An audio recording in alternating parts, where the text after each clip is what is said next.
All right, so we just saw that we can take two separate radicals. As long as they're underneath the same radical, the same index, we can combine them into one. What we're going to do now is use that rule backwards. If we have a radical that we can separate into two smaller radicals, that may help us simplify or reduce our radical. Let me show you an example. If I have the square root of 20, I know that there isn't an even or a whole number root of 20. There is nothing that multiplies by itself, no whole number that multiplies by itself to give me 20. But what I can do, instead of calling it the square root of 20, I can think of what two numbers multiply to give me 20, and they don't have to be the same number. For example, the square root of 4 times the square root of 5. The square root of 4 times the square root of 5 is the same thing as the square root of 20, isn't it? Okay, but what's the square root of 4? 2. So because that one has an even root, I can go ahead and take the even square root of 4 and say that I really have 2 times the square root of 5. Or I can say that the square root of 20 is the same thing as 2 rad 5.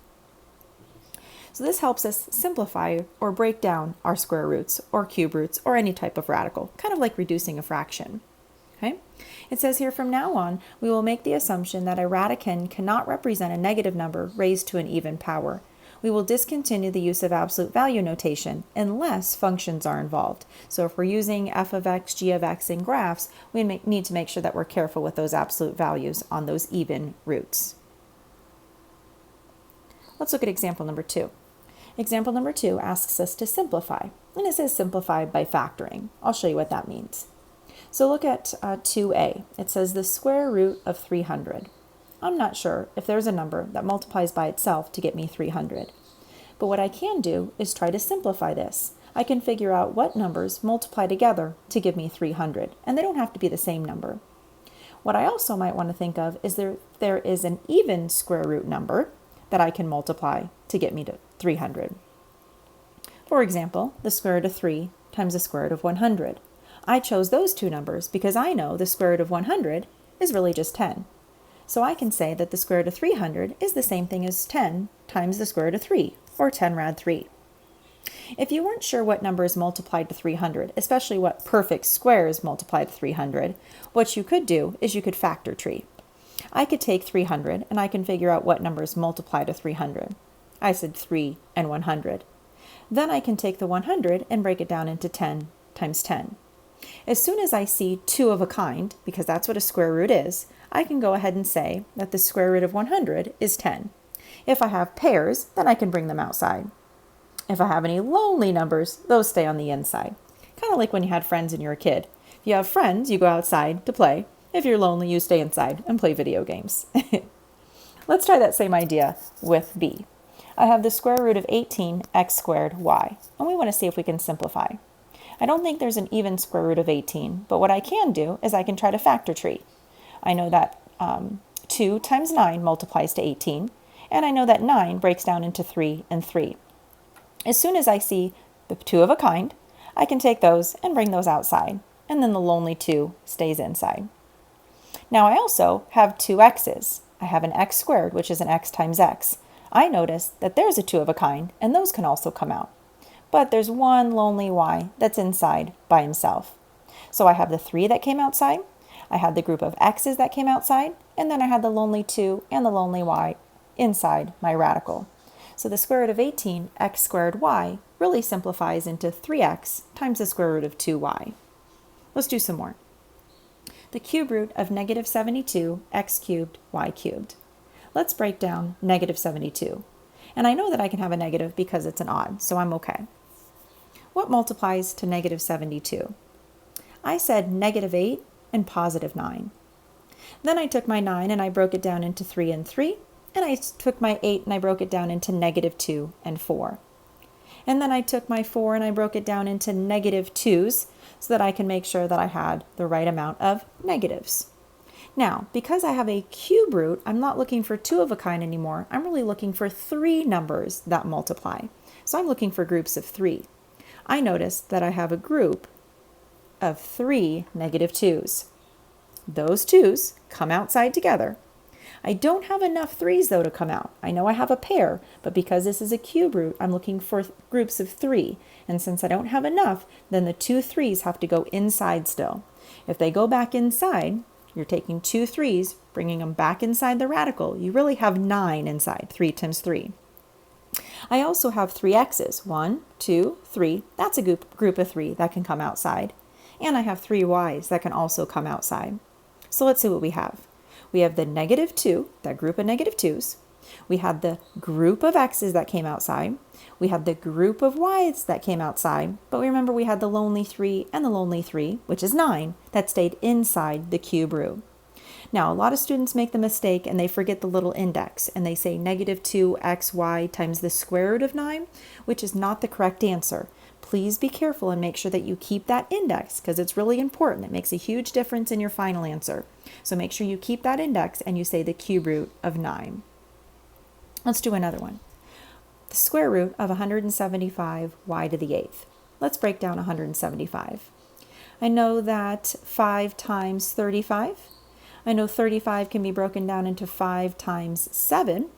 And so those are my prime factors, and I'm looking for groups of 2 because I have a square root. So it looks like I can take these 5's, their groups, they come outside, and I have a lonely 7 that stays inside. Then I also have 8 y's. Y times y times y, 8 times, right? And if we're looking for groups of 2, here's a group, that's 1. Here's a group, that's 2. Here's a group, that's 3. Here's another group of y's, that's 4. I have 4 y's that go outside. That means I have a 5 that goes outside. I have y to the 4th, that was 4 y's. And then I have the lonely 7 on the inside. So the square root of 175y to the 8 really reduces down to 5y to the 4th times the square root of 7. Making sure that you're looking for the correct groups, either groups of 2 if you're talking about a square root, or groups of 3 if you're looking for a cube root. Let's do another one. Look at example 3.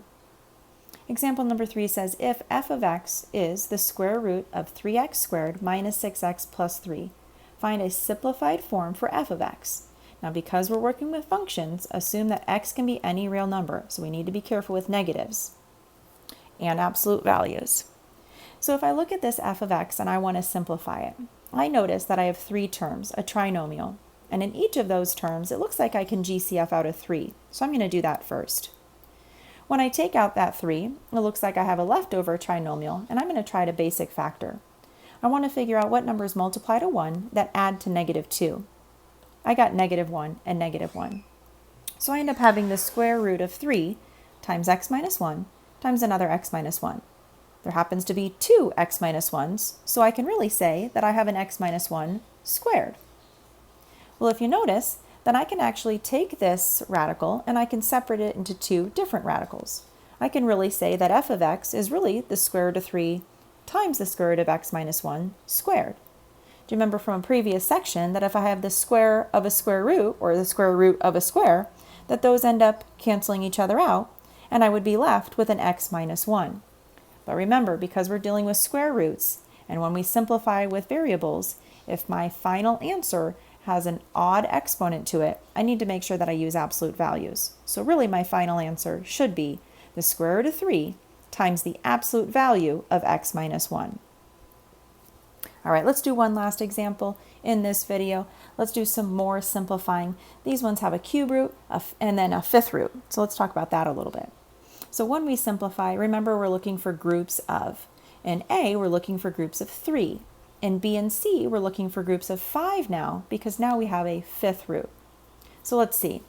In A, we have the cube root of a to the 6th, b to the 7th, and c to the 13th. That means I have 6 a's, I have 7 b's, and I have 13 c's. What we're doing now is we're looking for groups of 3. Here's a group of 3 a's. Remember, that can come out. Here's another group of 3 a's. So actually, I have 2 groups of a's that can come outside. So I really have a squared. I don't have any lonelies inside. Let's look at the b's. I have a group of 3 b's, that's 1. Another group of 3 b's, that's 2. But I have this lonely b that's going to stay inside my radical. So on the outside, I have a b squared. Should have a b squared. Did I just erase it on accident? And 1 lonely b left on the inside. Let's look at our 13 c's. How many groups of 3 can we find? Well, there's 1, there's 2, there's 3. There's 4 groups of c's, but a lonely c left inside. That means I have c to the 4th outside, and then a lonely c left on the inside of my cube root. So my final answer that is simplified is a squared, b squared, c to the 4th times the cube root of bc. Not a square root, but a cube root. See if you can do b and c. See if you can pause the video and simplify both of these 5th root problems. All right, for b, I'm looking for groups of 5. If I have 6 a's, can I bring out one group of 5s? But then I'll have one lonely left inside, right? If I have 8 b's, doesn't that mean I can bring out a group of 5, but then I would have 3 lonely b's left on the inside? And if I have 9 c's, can I bring out one group of 5? But then I would have how many lonelies left inside? 4, right? So it looks like when I try to simplify this, I have a group of a's outside, a b outside, a c outside, but left over underneath my 5th root would be an a, would be 3 b's, that's a b cubed, and 4 c's, that's c to the 4th. A, b, c times the 5th root of a, b cubed, c to the 4th. For c, when I go to break down my negative 32, I'm allowed to have negatives because I'm underneath an odd root. I'm going to break it down into negative 2 times 16, negative 2 times negative 8, negative 2 times 4, and negative 2 times, that should be a negative 2 here. Okay, we're looking for groups of how many? We're looking for groups of 5. 1, 2, 3, 4, 5. Well, look at that.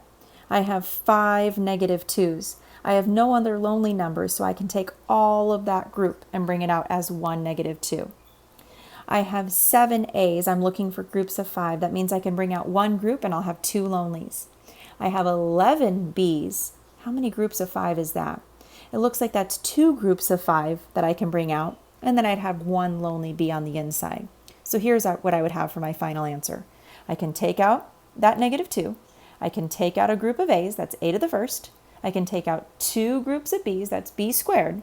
But then left over underneath my 5th root would be A squared and a B. 2 A's and a B.